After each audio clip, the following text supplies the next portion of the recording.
श्री स्वामी समर्थ. जय जय स्वामी समर्थ. आमच्या यूट्यूब चॅनलमध्ये आपले स्वागत आहे. 2024 मकर संक्रांतीची माहिती मी तुम्हाला सांगणार आहे. सर्वप्रथम तुम्ही जर आपल्या चॅनलवर नवीन जर असाल तर चॅनलला लाईक आणि सबस्क्राईब करा, कारण की मी अशीच तुम्हाला नवीन अशीच माहिती मी तुम्हाला देणार आहे.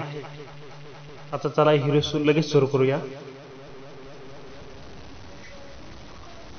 कशावर बसली आहे, कोणत्या दिशेने जात आहे, वाहन व वस्त्र कोणते आहे, पुण्यकाळ व फल कोणते आहे, दान काय द्यावे, वर्ज्य कामे याविषयी मी माहिती सांगणार आहे.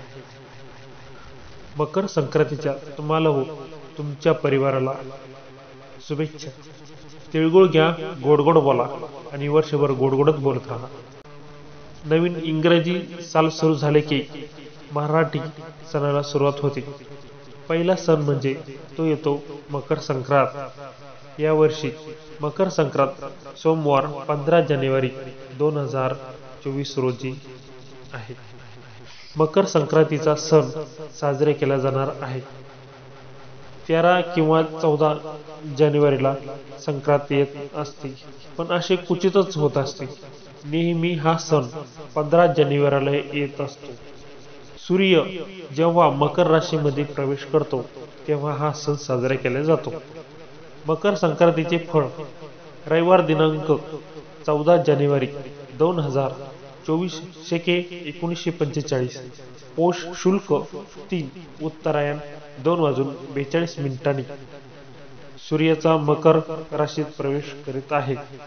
तरी संक्रांतीची पुण्यकाळ सोमवार दिनांक 15 जानेवारी 2024 सूर्योदयापासून सूर्यास्तापर्यंत सकाळी 7:17 ते संध्याकाळी 6:20 सूर्याचा संक्रमण विशिष्ट करणार होत असल्याने वाहन घोडा, उपवाहन सिंह आणि वस्त्र जे परिधान केलेले आहे ते काळे आहे. शस्त्र हातामध्ये भाला घेतलेला आहे. तिने हळदीचा टिळा लावलेला आहे. ती वयाने वृद्ध आहे व बसलेली आहे. वासाकरिता तिने हातात दुर्वा घेतलेला आहे. जातीने ब्राह्मण आहे. वारनाव गोरा आहे. चित्रांना भक्षण करीत आहे. भूषणार्थ तिने सोने धारण केलेले आहे.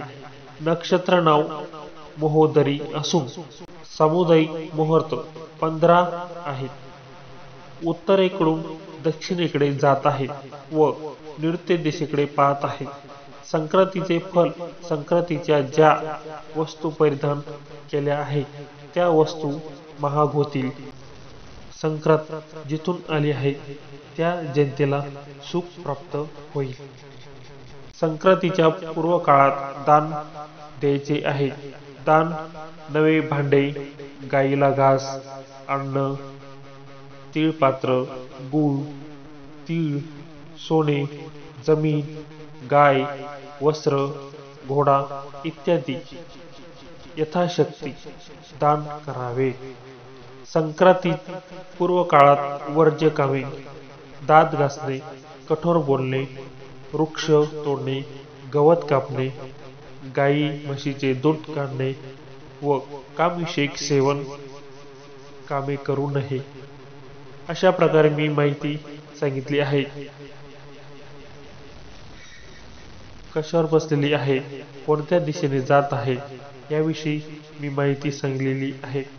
माहिती कशी वाटली कमेंटमध्ये नक्की सांगा. आणि आपण चॅनलवर नवीन असाल तर चॅनल लाईक आणि सबस्क्राईब करा.